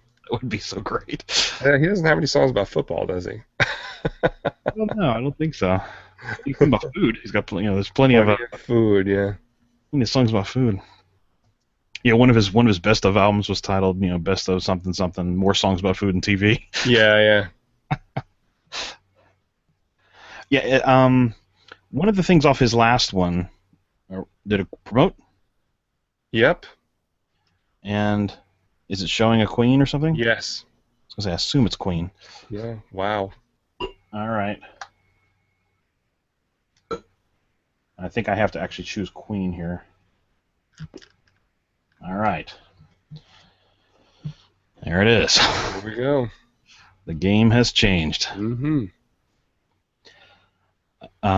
But there's a song he does on one of the last ones. He put out like 3 or 4 songs off his last album, just like on YouTube, as little videos, Yes. kind of a prep. Mm-hmm. And the song about the sort of failed actor who's doing the tours of the swamp ride or something like that. He's the tour guide on something or other. Oh my gosh, that song is poignant and a little bit sad and funny, and there's a lot going on in that. I'll have to look that up after we do this. I'm not familiar with that one, I'm unfortunately. not remembering the tune in the chorus and the title, but I just remember just really being affected by that. I think that, wow, that's actually very. It's got a lot of layers to it, I guess is what I'm trying to say. Yeah. Yeah, he is an amazing musician, and I mean, a lot of people do song parodies now, but I don't know what it is about him, but it's just, he's just head and shoulders above everybody else. Song parodies. So much of what he does pays attention to the phrasing of the original as well. Exactly, that's what it is. Yeah. And you're like, oh my gosh, that's such a good parody of the other one. Yeah, I remember when I guess it was Alapalooza came out and had Gump on it. It's like, how did I not put that together? You know what? Which song? Gump. Oh, Gump. Yeah, right. Yeah. Right. Gump. He's Gump. And then the video. Oh man. What's in his head? It's inbred. Yeah. It's an amazing song. Yeah. And his band is amazing too. They can play anything. Yeah, you have to be able to play so many styles to do that kind of work. Yeah. Yeah, I think it's that phrasing matching. You can tell it's really carefully crafted. Yes, That yes. keeps it from just, like you said, other artists do parodies, but what I find more often is they just take the tune and they rewrite lyrics to it, and they're not paying Hmm. attention to the original's phrasing. Yeah. All right, pawn takes pawn, Okay. threatening the rook. I think without much threat, honestly. But what else can it do? Right. And the good thing about him with the internet now is that he can put out songs a lot sooner. The Yeah, songs that he does parodies for, because a lot of times the songs would be like 2-3 years old by the time this album came out. and I heard you put his Oh, Pac-Man song on your project. yes, yes. We got a check over here. Bring the queen into play here, because he'll have to deal with the check. He can't take the rook. And of course, the queen's protected by the rook, so the king can't just step up there and take it. Right. And I'd never heard that Pac-Man song until just a number of weeks before your show. Oh, really? Yeah, I think maybe his Twitter account posted a link to it or something. Oh, really? That's weird that they would do that. Yeah. Yeah, I love that. It's not on any of his albums, right? What's that? That one's not on any of his albums, I don't think. No, the Beatles wouldn't let him do it.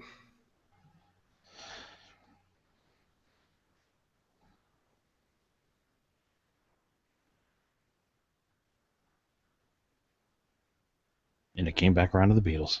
Yep.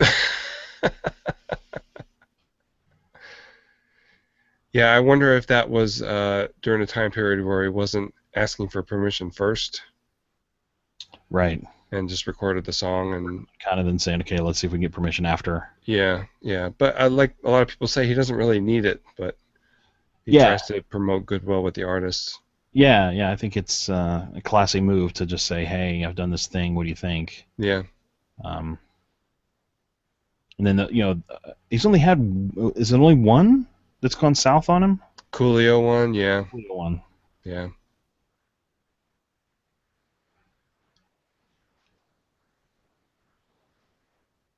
And it's a funny one. Yes. I'm no fan of rap music at all, but I went and listened to the Coolio music just to hear what it was about. Oh, really? From the Weird Al Yankovic one. Yeah. Okay. All right, dodging with the king there. Yeah. Where I work, there used to be a lot of Amish women working, Oh, and the room they worked in was off the break room, and I would go in there and eat my lunch. I ate earlier than everybody else. I was in there by myself, and then one day I heard the Amish Paradise coming out of that room. Oh, back to check. Quiet. Okay. All right, so just up diagonally up to the left there. Yes. Check. Checking while also attacking that pesky pawn Mm-hmm. in the way, as well as the pawn on the left. I mean, Yeah, that's true. take your pick. Once he moves the king out of check, because nothing can block it.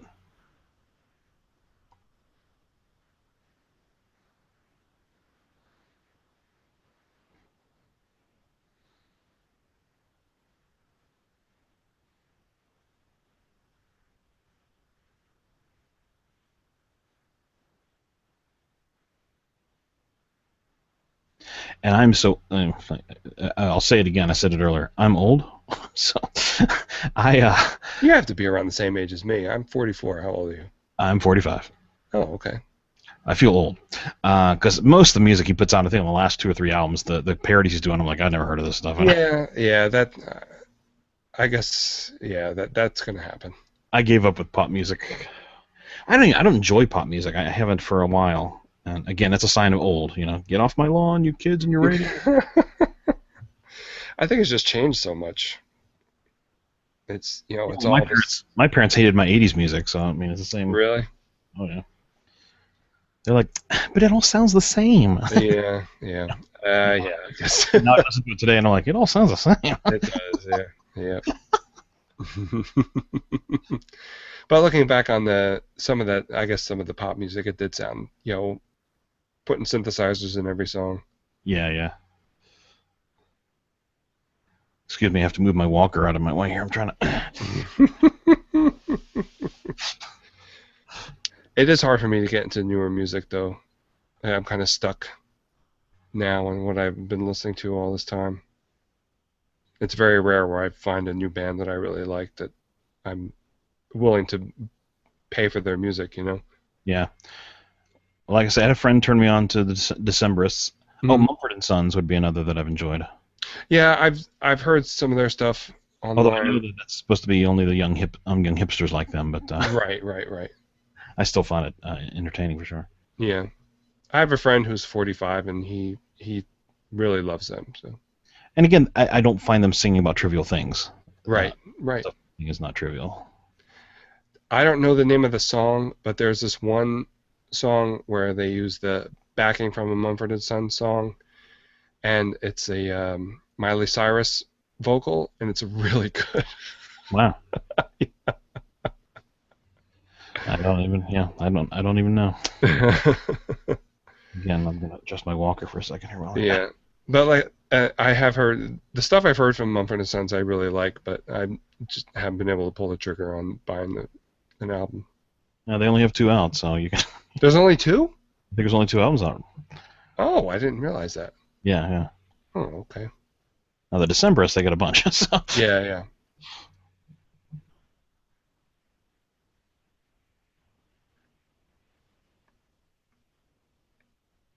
I just saw the Black Keys on TV, and I've heard Black Keys songs before that I liked, but it's the same thing. It's not enough for me to buy the record. Hmm.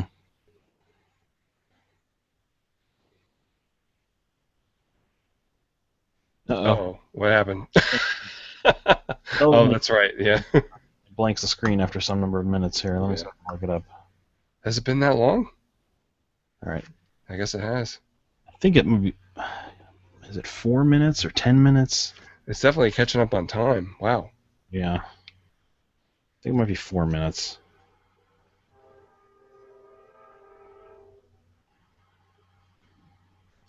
All right, here we go. All right, had to move the king. It's a dodge. Okay. Not really much choice.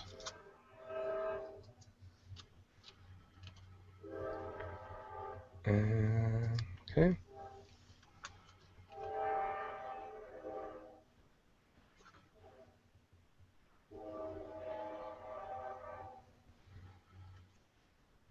Am I hearing a train near you? Yeah, we live kind of near the train tracks.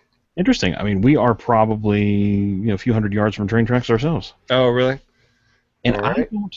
Oh, we moved. Yep, more checking going on there. Oh, what? The queen take the pawn? No, the rook moved down to check the king. Oh, nice. Sorry, I forget to keep talking. It's just where the X is looks funny. I didn't. Okay. Yeah, I feel like the X is showing me something, but it isn't, is it? I think it was the last move, right? You need. Yeah. No. Right there, yeah. All right. Check. Yep.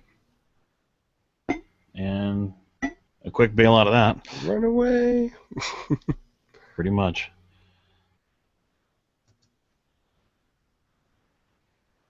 What's happening here? Okay.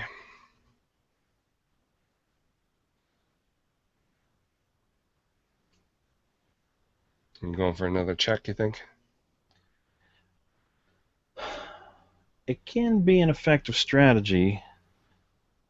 It's got to watch what he's doing. Yeah. No, the rook took the pawn over on the left side there. Increase the humiliation. Yeah. Taking pieces because we can.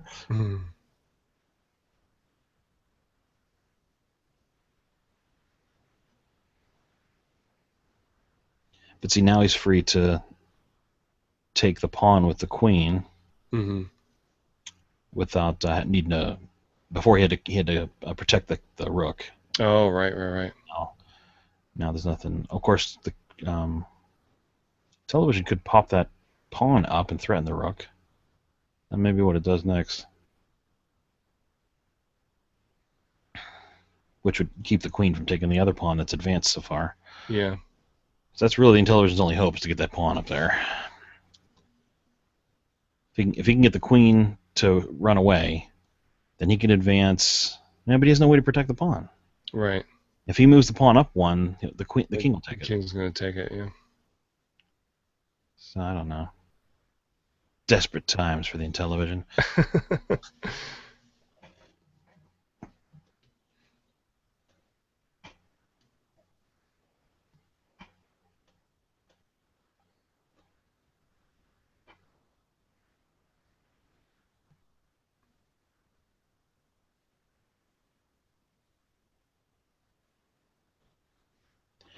I find that most of my music discovery comes from watching a drama or a comedy on TV. I hear the music and I go look it up.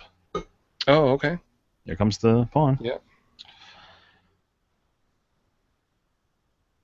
TV show Scrubs Mm-hmm. used a lot of good music, Yeah.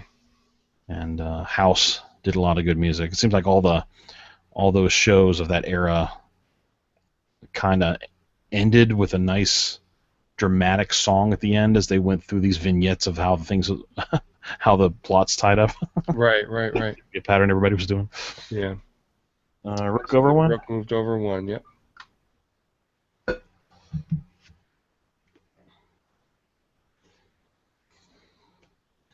A lot of those songs were pretty good. Yeah. What's his name from Scrubs? I can't think of the guy's name. Raph? Zach Braff. Yeah. The Garden State. He did the Garden State movie, and the soundtrack was really good. Yeah. On that one, Decemberists are on there, aren't they? Are they on the soundtrack of the Garden State? I don't know. Hmm. I tried to watch Garden State and I didn't get very far into it, and it just didn't No. it lost me. I know a lot of people like it. I just haven't plugged away to see if I like it further. Yeah. And I had heard good things about its soundtrack.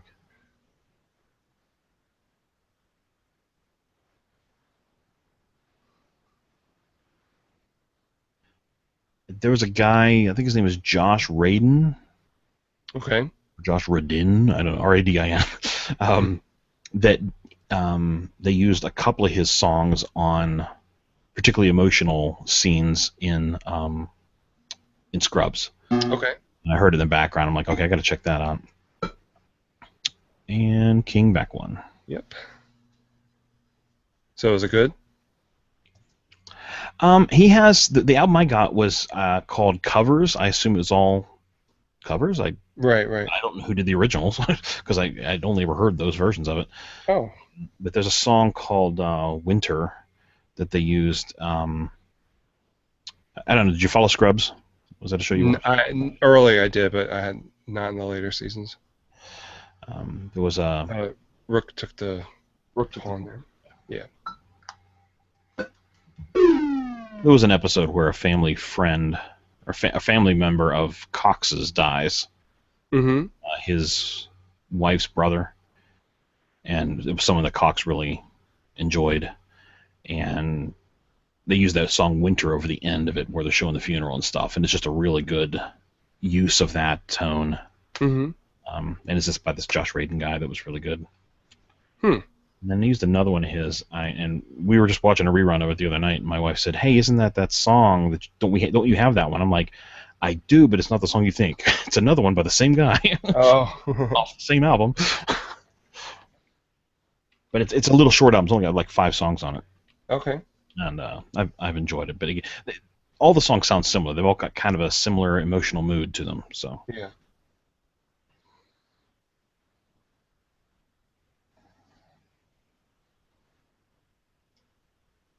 do we? Oh yeah. So the television's trying to.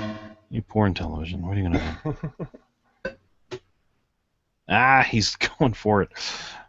That's not gonna work. Okay.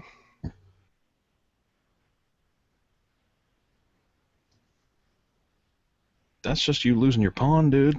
Yeah.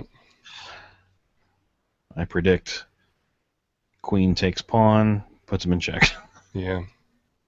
Yep. No, the king. King took pawn. That's interesting. That's weird, yeah.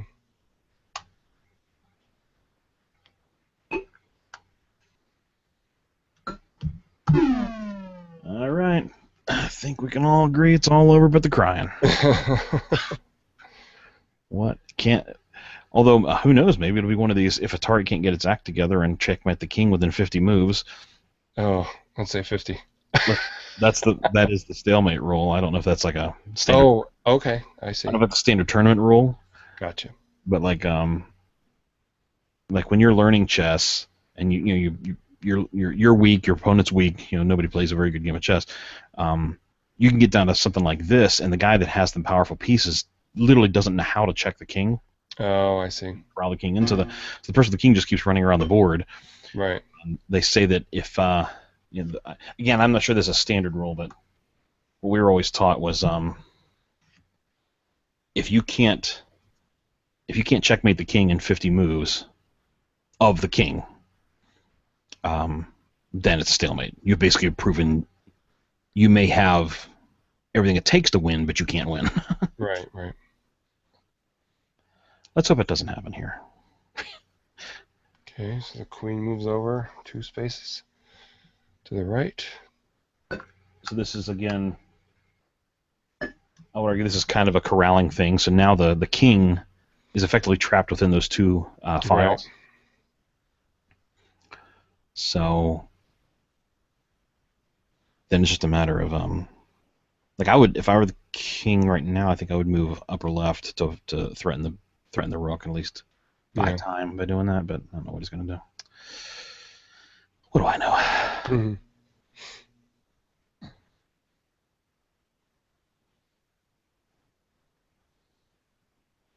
Oh, and like I said, that Josh Radin stuff was played over top of emotional music where someone's dying.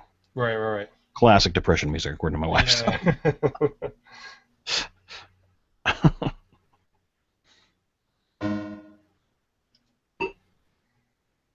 Yep. Yep, just like you said.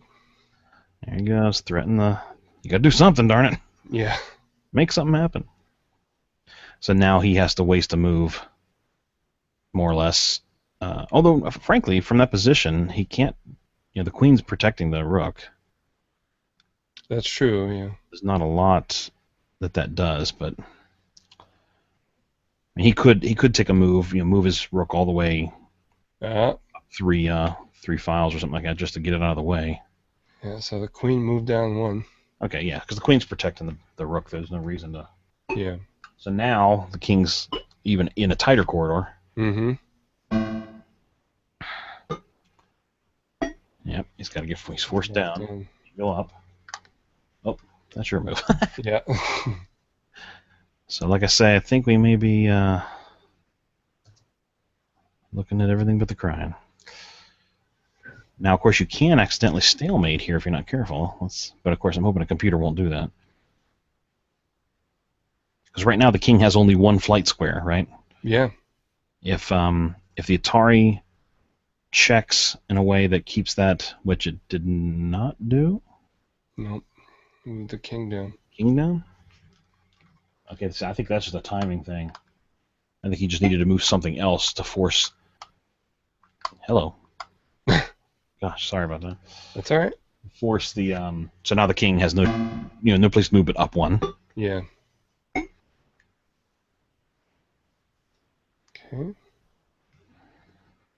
And maybe that's more advantageous to what the Atari... Maybe that's where the Atari wants him.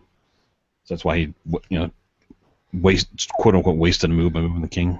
Right. Let's see what he does now. Because the way it is right now, we can predict what the Intellivision will do on every move. Yeah. King moved down again. Oh, he's just going to squash him with the king. Okay. Well, Yeah. that's one way to do it, sure. So the king will now be able to protect, say, the rook or something. Move back down. Yeah, it's just going to be a little cha-cha there. That's all they can do. Because, like I say, if the Atari's foolish, and again, I can't imagine an algorithm would make a mistake like this, but if the king is sitting where the king is now, and all the squares around it are in check, are threatened, but he's not, then that'd be a stalemate, because he can't make a legal move, but he's not being threatened. All right, so... So there's your check. Okay, so you move the rook. Okay, so that's interesting, because now, the king can escape to the left, which of course he's going to do. Right. He still can't go right because the queen there. But I mean, it's also a classic move: force the king down into a corner. Yeah.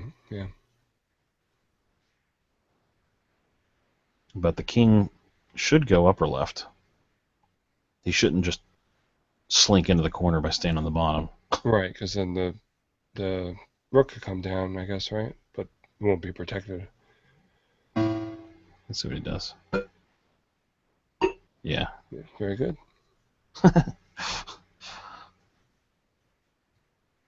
Not a lot of moves, so. Yeah, but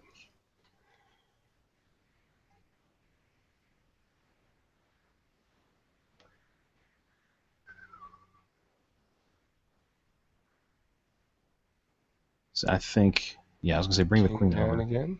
The king's coming down? Yeah. All right. Well, that's.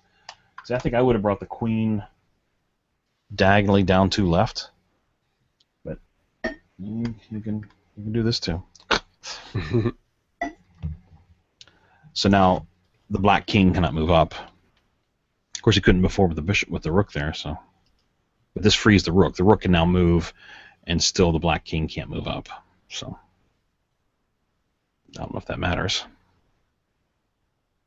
He's got to swing that queen down here pretty soon, right? Yeah. Can't be much left. Corner. Oh boy. That don't look good. Pounce on him! Pounce on him!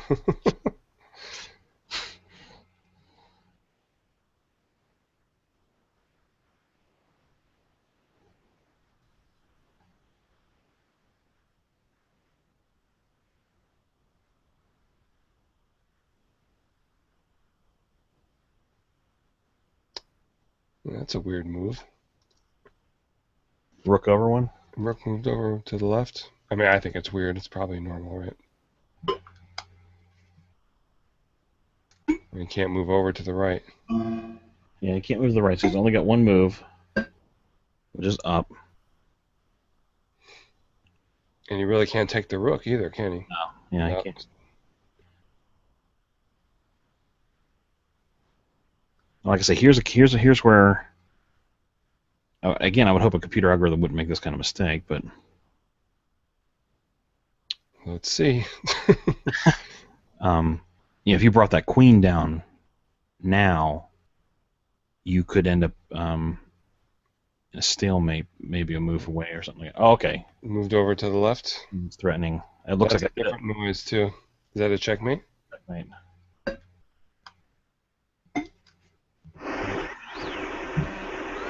Ooh, the Intellivision gives you the crowd cheering sound. You beat me! I finally win one. All right. So the Atari level 4 beat Intellivision level 3, and their thinking time was pretty close. Yeah. I don't think we can argue that the one computer had a distinct, like it was like 2-1 last time. Right. In terms of thinking time. So Yeah. I like it. Yeah, that was good. As I say on Mythbusters, that's a result. Oh.